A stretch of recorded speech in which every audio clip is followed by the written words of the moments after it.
அன்பு தமிழ் நெஞ்சங்களுக்கு இந்த வீடியோ மூலம் சந்திப்பதில் மிகப்பெரிய சந்தோஷம் மற்றும் என் இனிய நல் வாழ்த்துக்கள். எல்லோரும் இந்த சேனலில் இணைந்திருப்போம். நல்லதை மட்டும் பகிர்ந்து நல்ல ஒரு சமுதாயத்தை உருவாக்குவோம். கடைசியா இந்த சேனலை லைக் பண்ணுங்க, ஷேர் பண்ணுங்க, கமெண்ட் பண்ணுங்க, சப்ஸ்கிரைப் பண்ணுங்க. வாங்க இன்றைய வீடியோவை போய் பார்ப்போமா?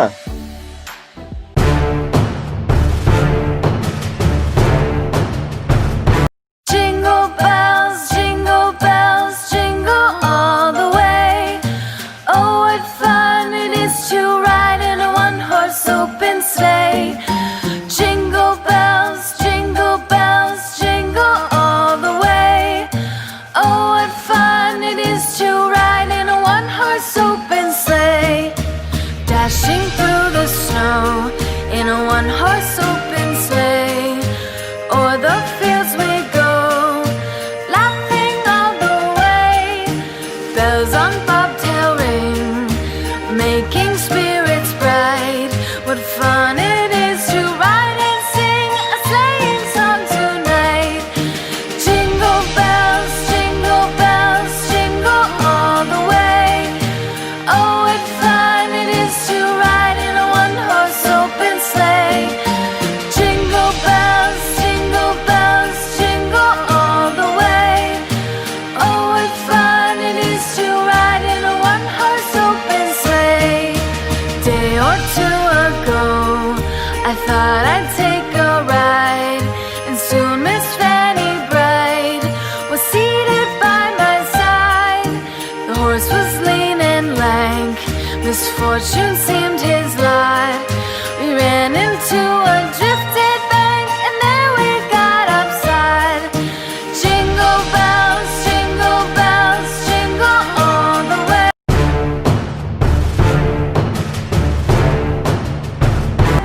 நண்பர்கள் அனைவருக்கும் என் கிறிஸ்துமஸ் தின வாழ்த்துக்கள். இந்த நல்ல நாள்ல ஒரு 4 விஷயங்கள் உங்களுக்கு இயேசுவை பத்தி எனக்கு ரொம்ப பிடிச்ச, என் மனசை பாதித்த விஷயங்களை உங்களுக்கு நான் பயன் சொல்றது ரொம்ப சிறந்தது. ஏன்னா கிறிஸ்துமஸ்ன்றது கொடுக்கறது, பகிர்ந்து கொடுக்குறது அப்படின்னு நம்ம பார்த்தோம். 4 நல்ல ஒரு கருத்துக்களை நான் சொல்லலாம்னு இருக்கேன். தயவுசெய்து முழுமையா பாருங்க. நீங்க பார்த்து முடிக்கும் போது எனக்கு நம்பிக்கை இருக்குது, உங்க மனசுல ஒரு அமைதி, ஒரு சந்தோஷம் கண்டிப்பா நீங்க முழுமையா பாருங்க.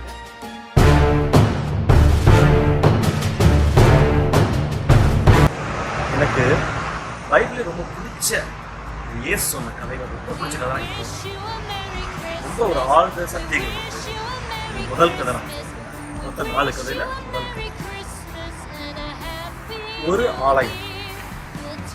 அந்த ஆலயத்துல நிறைய பேர் இருக்காங்க. 2 பெரிய பணக்காரங்க, ஒரு ஏழை விதவை, அவளும் இருக்கு. இப்போ அந்த பெரிய பணக்காரர் இருக்குல்ல, அவர் வந்து ஒரு 200 ரூபாய் போடுறாரு, இன்னொருத்தர் 100 ரூபாய். இந்த ஏழை விதவை 2 காய் இயேசு கேட்கிறார், யாருப்பா ரொம்ப அதிகம்? உடனே அப்கோர்ஸ் 200 போட்டான்ல, அவனுக்கு அதிகம் இல்லைன்னா கேள்வி இருக்கு. ஏன் சொல்றது இல்ல, அந்த 2 நாளே போட்டா அப்படிங்களா, அவதான் அதிகம் போட்டா. சொன்ன உடனே ஏன் சொல்லாம பாக்குறாங்க, எப்படி சொல்றது, புதுசா ஒரு கருத்துக்கள் சொல்றாங்க. ஏன்னா மனுஷன் எப்படி பார்ப்பாங்க அந்த மாதிரி இயேசு பார்க்கறது. மனுஷன் எப்பவுமே முகத்தை பார்ப்பான், வெளி உரைய இயேசு வந்து இதயத்தை பாருங்க. 2 பேர் போட்டாங்கல்ல, 200 போட்டா, அவங்க 2 பேருமே பெரிய பணக்காரங்க. ஒருத்தன் 1 லட்சம் இருக்கு, ஒருத்தன் 10,000 இருக்கு. 10,000 இருக்கிறவங்க 100 போடுறான் அப்படின்னா அது எவ்வளவு? 0.1% தான் போடுறான். இந்த 1 லட்சம் இருக்குள்ளவன் 200 போடுறான், அப்ப எவ்வளவு போடுறான்? 0 சம்திங், 0.2 அவ்வளவுதான் போடுறான். ஆனா ஏழை விதவை அன்னாடம் கட்சி, அன்னைக்கு சாப்பிட்றதுக்கே வழி, அந்த மாதிரி ஒரு விதவை நாளை தினத்தை யோசிக்கணும். இன்னைக்கு அவளுக்கு வருமானம் 2 காய், அதனால நீ அப்படியே என்ன தெரியுதுன்னா அவனுக்கு இருந்தது 100% கொடுக்குறான். ஸோ நீங்க வந்து எத்தனை சதவீதம் கொடுக்குறீங்கன்றதான் முக்கியம். ஒரு நிறைய இருக்கிறதுல இருந்து எடுத்து கொஞ்சம் கொடுக்குறது பெரிய விஷயம் கிடையாது.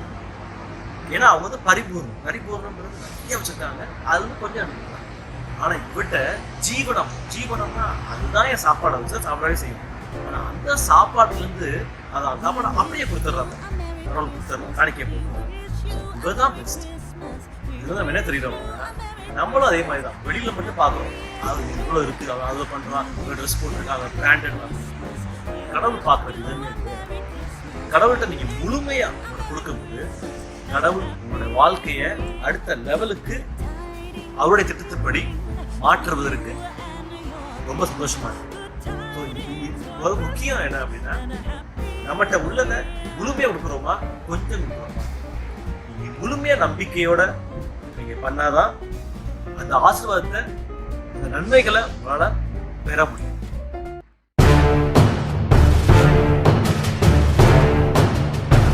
இப்ப நம்ம 2வது கதையை பார்க்கணும். இது எனக்கு ரொம்ப ரொம்ப பிடிச்சிருக்கு. இயேசு ஒரு மரத்தடியில உட்கார்ந்துருக்காரு, அமைதியா உட்கார்ந்து. இப்போ அந்த காலத்துல விபச்சாரம் செய்து பிடிச்சிட்டாங்க.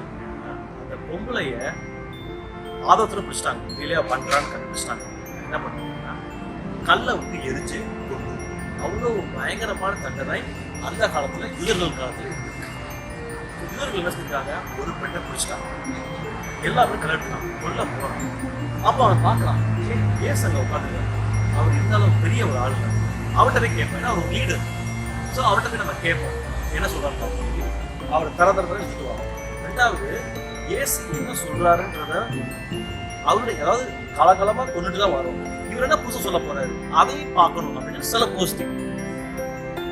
அவரை வந்து குற்றப்படுத்தணும், இயேசுவையே குற்றப்படுத்தணுன்ற மாதிரியும், ஏதாவது ஒன்று சொல்லுவார், தேவையில்லாத வார்த்தை சொல்லுவார், பிடிச்சிடலாம் அப்படின்னு சொல்லி ஒரு கும்பலும் வருது, எல்லாம் கலந்துக்கிட்டு வராங்க.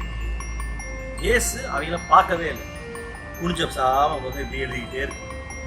சொல்றாங்க, விபச்சாரத்துல இந்த பொம்பளையை பிடிச்சிட்டோம், எங்களுடைய வழக்கப்படி நாங்க அவரை கலந்துச்சு கொள்ள போறோம், நீங்க என்ன சொல்றீங்க, உங்க பஞ்சாயத்தை சொல்லுங்க அப்படின்னு இயேசு கேட்க. இப்போ இயேசு வந்து எதுவுமே சொல்லல, அமைதியா எழுதிக்கிட்டே இருக்கு. திருப்பி கேட்கிறாங்க, இயேசு சொல்றாரு, உங்களுடைய சடங்குகள் படி நீங்க கலந்து நல்லதுதான், ஆனா யாரு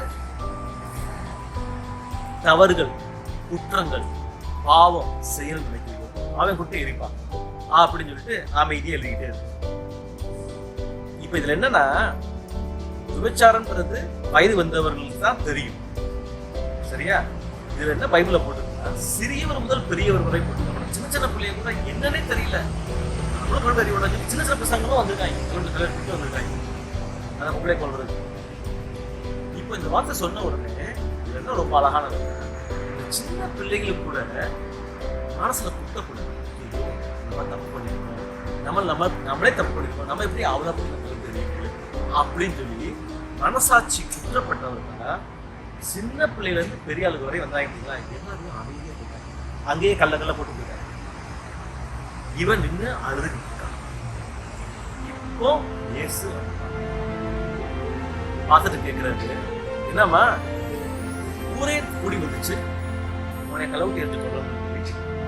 இப்ப என்னன்னா ஒருத்தரையுமே காணவேமா, எங்கம்மா போனாங்க எல்லாரும், யாரும் உன்னைய குற்றம் சொல்லலையாமா அப்படின்னு அழுதுட்டே சொல்ற. யாரும் குற்றம் சொல்ல, எல்லாரும் போயிட்டாங்க, நானும் உன்னைய குற்றப்படுத்த விரும்புகிறேன், ஆனாலும் இனிமே நீ பாவம் செய்ய, சரியா, திருந்தி அப்படின்னு சொல்லிட்டு அமைதியா. உடனே அவ நினைச்சு அழுது மனம் திரும்பி நல்ல வாழ்க்கையா. இப்ப அந்த அன்னைக்கு வந்து கல்வி தெரிஞ்சு கொண்டுதாங்கன்னா அவளுக்கு ஒரு திருதக்கூடிய ஒரு வாழ்க்கை கொடுத்துருது. இந்த சமூகம் எப்படிப்பட்டதுன்னா, ஒருத்தன் ஒரு சின்ன தவறு செஞ்சுட்டானா, நீ தப்பு செஞ்சுட்டேன்னு சொல்லி குத்தி காமிச்சுக்கிட்டே இருக்கும். கிரிட்டிசிசம் நம்மளை வந்து குற்றப்படுத்தி, நீ ஒண்ணும் இல்லை, நீ கீழ்த்தரமானவன், இதுதான் உலகம் பார்க்கிற பார்வை. ஆனா இயேசுடைய பார்வை அந்த நிலைமையிலையும் அவளுடைய டார்க் சைட், கஷ்டமான இதை தப்பு பண்ண அந்த பக்கத்தை அவர் பார்க்கல. அவரோட நல்ல மனசு தான் அவ திருந்தி வாழுவான்றது அவருக்கு தெரியும். அதனால பாருங்க, அதை மட்டும் தான் அவர் பார்க்க. அவளுக்கு ஒரு வாய்ப்பு மன்னித்து. நம்ம சமூகம் அப்படி செய்ய இயேசுடைய குணாதிசயத்துல கெட்டவனையும் நல்லவன் அவருக்கும் ஒரு வாழ்க்கை. அவருக்கு எந்த பாவமும் இயேசுனாங்க. அவரை பாருங்க, அரைஞ்சாங்க, காட்டு துப்புனாங்க, அவருக்கு எதுவுமே பண்ண அமைதியாவே இருக்கு. அந்த மாதிரி ஒரு மனப்பக்குவம் நம்மளுக்கு வருவதற்கு ரொம்ப கஷ்டம். நம்ம முயற்சி செய்யணும். இயேசு மாதிரி வாழ்வதற்கு முயற்சி செய்யணும். அவருடைய குணாதிசயங்கள் நம்ம வாழ்க்கையில பிரதிபலிப்பதற்கு நம்மளும் இந்த கிறிஸ்துமஸ் நாள்ல முயற்சி செய்யணும்.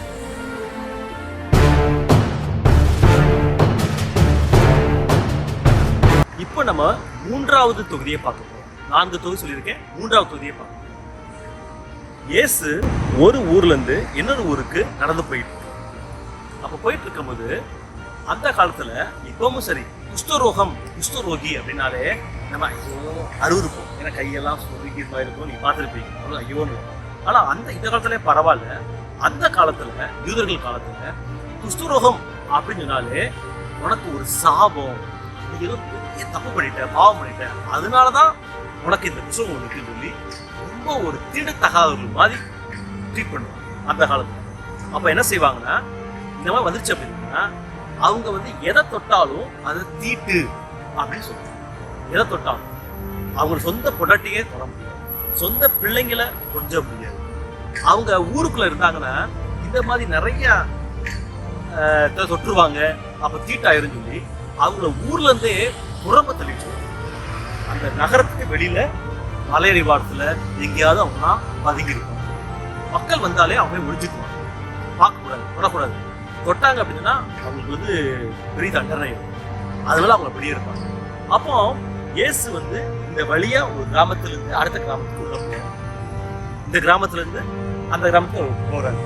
போகும்போது இந்த குஷ்ரோகிகள் எல்லாம் கேள்விப்படுறாங்க. ஒரு 10 பேர் இருக்காங்க.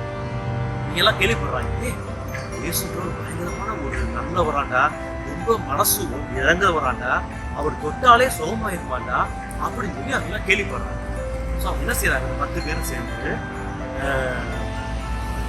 அங்க போய் கேட்பாங்க. இயேசு ஓடி போய் புரிஞ்சுக்கிட்டு 10 பேர் சொல்றாங்க, இதுதான் ஆயிடுச்சு, ரொம்ப கஷ்டமா இருக்கு, எனக்கு தெரியும் நீங்க சோமாக்கிருவீங்க, எனக்கு நம்பிக்கை இருக்கு, சோமாக்குங்க அப்படின்னு கேட்பாங்க. ஏன் சொல்லுவாரு, நம்பிக்கையோட நீங்க போங்க, உங்களுக்கு சோகம் ஆயிடுச்சு. சரியா? அந்த காலத்துல அப்படின்னா இந்த புஸ்தகம் சோகமாயிடுச்சு, உண்மையில் சோகமாயிடுச்சு அப்படின்னா நேரா அங்க உள்ள கோயில்ல போய் அங்க உள்ள பெரிய பெரிய மத குரு இருப்பாங்க, அவங்கள்ட்ட போய் இப்ப எனக்கு குணமாயிடுச்சுப்பா, கை பார்ப்பா, நார்மல் ஆயிடுச்சுப்பா அப்படின்னு சொல்லிட்டு அவங்க சில பரிசோதனை செய்வாங்க. சரி செஞ்சு பார்த்துட்டு இனிமேல் சோகமாய் போயிடுச்சுன்னா ஓகே, இவர் இனிமேல் குஷ்டரோகி கிடையாது, நார்மல் ஆயிட்டாரு அப்படின்னு சொல்லுவாங்க. அப்பதான் அவங்க ஊருக்குள்ள போய் மக்களோட இருக்க முடியும். ஸோ நீ போய் மதகுட்ட போய் காமி, ஆனா அவன் குஷ்டரோகி இருக்குது, நீ மதகுட்ட போய் காமிச்சிட்டு சுத்தமாயிடுச்சு போய் சொல்லு அப்படின்னாங்க. இந்த 10 பேரும் நம்பிக்கையோட போறாங்க. போற வழியிலேயே ஒருத்தருக்கா எல்லாம் சுகமாயிருச்சு. இப்படி எல்லாம் எப்படின்னா புஸ்தகம் கொடூரமா இருக்கும், ரொம்ப ஒரு மாதிரியா இருக்கும்ல. இது எல்லாம் எப்படி ஆயிடுச்சுன்னா குழந்தைகளுடைய கை இப்படி ஒரு அழகா இருக்கும், அந்த மாதிரி அழகா ஆயிடுச்சான். 9 பேர் என்ன பண்ணிருக்கான், சந்தோஷம் ஆன்னு கத்திட்டு ஓடுறோம். ஒருத்தன் மட்டும் என்ன பண்ணா, மாஸ்டர் கை நல்லா இருக்கு, திருப்பி இயேசுட்ட வரலாம், இயேசுவே ரொம்ப நன்றி, நீங்க சோவாயிட்டீங்க, ரொம்ப சந்தோஷம், ரொம்ப நன்றி அப்படின்னு. இப்ப இயேசு கேட்கிறாரு, 10 பேர் வந்தீங்கப்பா, 9 பேரு ஏன் அந்த நன்றியை மறந்துட்டாங்க, நீ மட்டும் நன்றி சொல்ல திருப்பி எனக்கு வந்திருக்கு, நம்ம 9 பேர் வரலையப்பா அப்படின்னு சொல்லி கேட்கிறது. ஒருத்தன் தான் வந்திருக்க, பரவாயில்ல. நினைச்சு பாருங்க, நம்மளோட இதே மாதிரி தான் இருக்கும். ஒரு நல்ல விஷயம் நம்ம நடந்துருச்சு அப்படின்னா அந்த நல்ல விஷயம் வந்த உடனே நம்ம அது வரைக்கும் நம்ம ஒரு ஆளை காலில் தாங்கிட்டே இருப்போம். அது நல்ல விஷயம் நினைச்சோம்னா தள்ளி விட்டுருவோம். கடவுளோட அப்படிதான், கடவுள்கிட்ட நம்ம கஷ்டங்கள் வரும்போது கடவுள்கிட்ட போவோம், நல்ல விஷயங்கள் நடக்கும்போது நன்றின்னு சொல்ல மாட்டோம். பாருங்க, எத்தனை பேர் நம்ம நைட் தூங்குறோம், காலைல எந்திரிப்போம், நமக்கு என்ன நிச்சயம் ஒரு நினைச்சு பாருங்க. ஆனால் நம்ம காலைல எந்திரிக்கிறோம் பாருங்க, காத்து ஆக்சிஜன் மூச்சுறதுனாலதான் நம்ம உயிரோட இருக்கும். கை நல்லா இருக்கு, கால் நல்லா இருக்கு, கண்ணை நம்ம பார்க்க முடியும், இதெல்லாம் நம்ம அழகா உருவாக்கி இருக்காது. அப்ப நம்ம எந்த அளவுக்கு நம்ம கடவுளுக்கு நம்ம நன்றி சொல்லணும். புரியுதா? ஆனா நம்ம ஒவ்வொருவரையும் வந்து குறைகளை சொல்லிட்டு இருக்கோம். பாரு, அவன் அப்படி இருக்கான், இவன் இப்படி இருக்கான், நம்ம ஏன் இப்படி கஷ்டப்படுவாங்க சொல்லி நம்ம எப்பவுமே கீழேயே பார்த்துக்கூடிய மேல் நோக்கி நம்ம பார்க்கறத மறந்துடும். இனிமையாவது இந்த கிறிஸ்துமஸ் நாள்ல மேல் நோக்கி பார்ப்போம். நன்றி உள்ளவங்களா நம்ம எப்பவுமே நம்ம.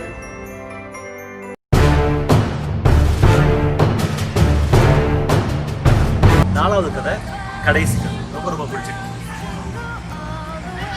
இயேசு ஒரு கிராமத்துல இருந்து இன்னொரு கிராமத்துக்கு, அதாவது நம்ம காரு பசங்க கழுதுல போவோம், இந்த மாதிரி ஏதாவது ஒரு நடந்தே போவோம். இயேசு ஒரு இடத்துல போயிட்டு அந்த ஊருக்கு வர போறாரு அப்படின்னு தெரிஞ்சவங்க.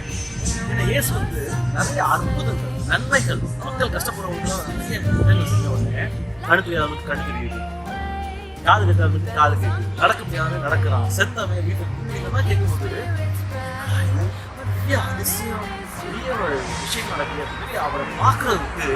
இப்ப பாருங்க, இப்ப இன்னைக்கு மோடி இந்தியாவில் வந்து ஆட்சி செய்யுது. இப்போ நம்ம மோடி வந்து நம்ம வீட்டுக்கு பார்க்க போறாரு அப்படின்னா எப்படி இருக்கும்? மோடியை பார்த்து செல்ஃபி எடுக்க முடியுமா? கூட சேர்ந்து இவ்வளோ ஆசைப்படுவோம். அது மாதிரி இயேசு அவ்வளோ அற்புதமாக செய்யறாரு. அவர் எப்படி இருப்பாருன்னு பார்ப்போம். ஒரே கூட்டம், எங்க போனோம் ஒரே கூட்டம் தான் வச்சுக்கோங்க, எல்லாம் வந்து நிற்கிறாங்க. அப்போ அந்த காலகட்டத்தில் எப்படின்னா ரோமர்கள் அவங்க தான் ரோம சாம்ராஜ்யம் தான் உலகத்தையே ஆட்சி.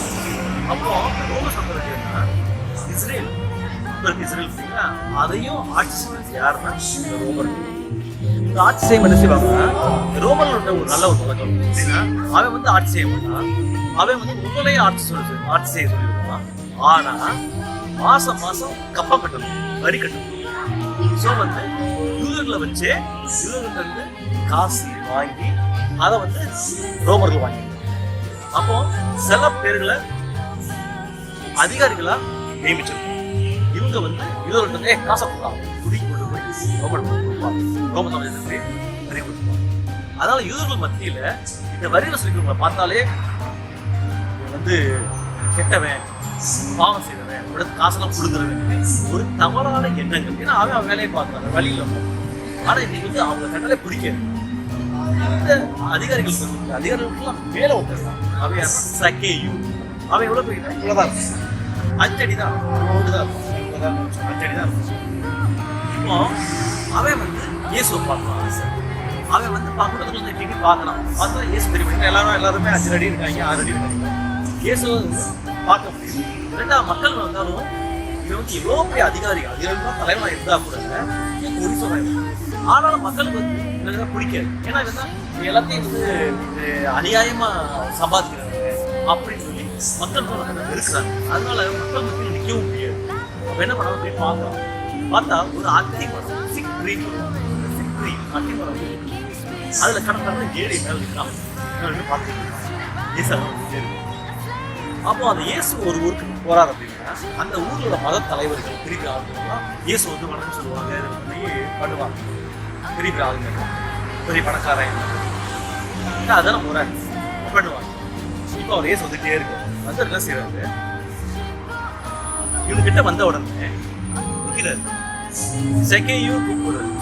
அவரு இதே பேர் எப்படி அவருக்கு தெரியும்? இயேசு பாருங்க, கடவுள் அவருக்கு எல்லாமே தெரியும். அவரு வந்து சக்கையும் அவன் அரட்டான், பேர சொல்றாரு, இறங்கி வாப்பா, நான் இன்னைக்கு நைட்டு உங்க வீட்டுல சாப்பிடணும், உங்க வீட்டுல தங்க போறேன் அப்படின்றது. இப்போ மோடி இருக்காருல்ல, மோடி வந்துட்டே இருக்காரு, இவ்வளவு பெரிய ஆளு, இதே வாழ வந்துகிட்டே இருக்காரு. டக்குன்னு வந்து உங்க வீட்டு மாட்டி பாட்டி, உன் பேரை சொல்லிங்க வாப்பா, நான் வீட்டுல தங்க போறேன் பாருன்னா, அவர் தங்கிறதுக்கு 5 ஸ்டார் ஹோட்டல், 7 ஸ்டார் 10 ஸ்டார் சொல்லி வச்சிருப்பாங்க. நம்ம வீட்டுல தங்க போறோம்னா எப்படி இருக்கும்? இதுதான் ரொம்ப சந்தோஷம் அப்படின்னு இவருக்கு நம்ப முடியல. மக்கள் எல்லாம் பேசுறாங்க, இறங்கி வர்றான், இறங்கி வந்துருக்கோம், மக்கள் எல்லாம் பேசுறாங்க, பாவியாச்சு இவன் வீட்டுல போய் தங்குறேன்றாரு, இயேசு இப்படி இருக்காரு அப்படின்னு சொல்லி எல்லாம் காதுல பேசுறாங்க. அது அவனுக்கு கேக்குது. நல்லவங்களை பட்டியல தான் இருக்குது, அவங்க வீட்டுலாம் தங்காம ஏன் வீட்டுல தங்குறாரு அப்படி அவனுக்கு மனசுல வந்து சந்தோஷம். ஒரு பக்கம் அவனுக்கு குற்றம் எவ்வளவு வருஷப்பட்டமான இருக்கவங்க யாரும் மதிக்க மாட்டாங்க, இயேசுவை மதிக்கிறாருன்னு அவனுக்கு சந்தோஷம். கடலை படலாம் பண்ணிட்டு ஏசு அப்படியே உட்காந்துருக்கு. ஏசு காலில் சொல்றான், அழுது சொல்றான், ரொம்ப பிடிக்காது. என்னுடைய ஆஸ்தி அப்படியே கோடீஸ்வரங்க, என் ஆஸ்தியில இந்த சொத்துல பாதிய ஏழையில எல்லாத்துக்கும் நான் வச்சுக்கோங்க. ஏழை எல்லாத்துக்கும் நான் அநியாயமா நான் சம்பாதிச்சிருந்தேன் அப்படின்னு ஒண்ணுக்கு நான் ₹1 வாங்கியிருந்தேன், ₹4 திருப்பி ஒண்ணுக்கு 4 விதமா 4 மடங்கா திருப்பி. ஏன் சொல்றேன், இன்னைக்குதான் இந்த வீட்டுக்கு வெளிச்சம். பாருங்க, இயேசு நம்ம கூட உள்ள வந்துட்டாரு அப்படின்னா ஒரு மாற்றங்கள் வரும், நல்ல விஷயங்கள் வரும். பாருங்க, இயேசு அவன் வீட்டுக்குள்ள போன உடனே பாருங்க ஒரு அதிசயம் இருந்துச்சு, ஒரு அற்புதம் இருந்துச்சு. அவங்க சொல்ல முடியாத அளவுக்கு சந்தோஷம் இருந்துச்சு. அவன் வாழ்க்கை மாறி இருக்கும் உண்மைதானே. அப்ப இயேசு அழகா வந்து சொல்றாரு, இந்த மனுஷகுமார் யார் அவர் சொல்றாரு, நான் வந்திருக்கிறது இழந்து போனதை தேடுறதுக்கும் அப்படி இல்லை, யார் யாரெல்லாம் தொலைச்சிட்டாங்களோ அவங்க கண்டுபிடிக்கிறதுக்காக நான் வந்திருக்கேன் அப்படின்னு.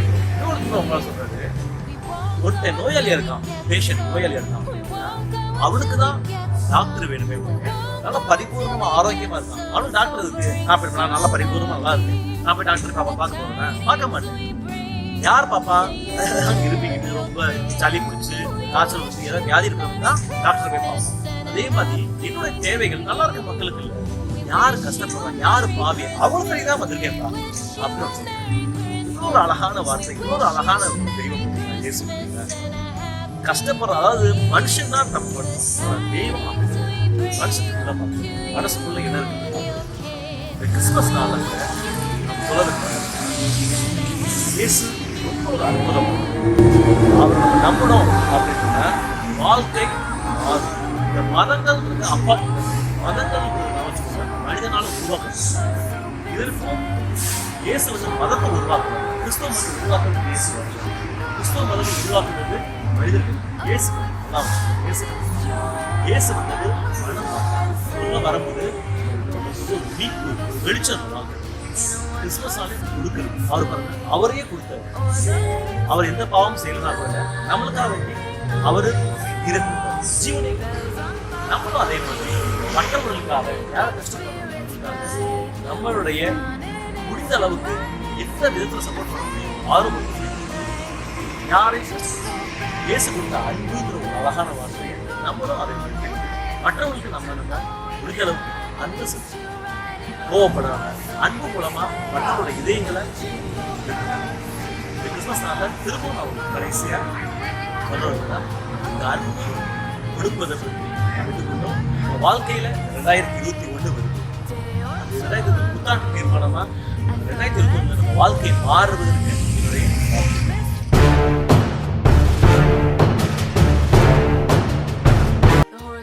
இப்ப நீங்க 4 தொகுப்புகளை கேட்டீங்க. உங்களுக்கு மிகுந்த பிரயோஜனம் இருந்தா இருக்கணும்னு நான் நினைக்கிறேன்.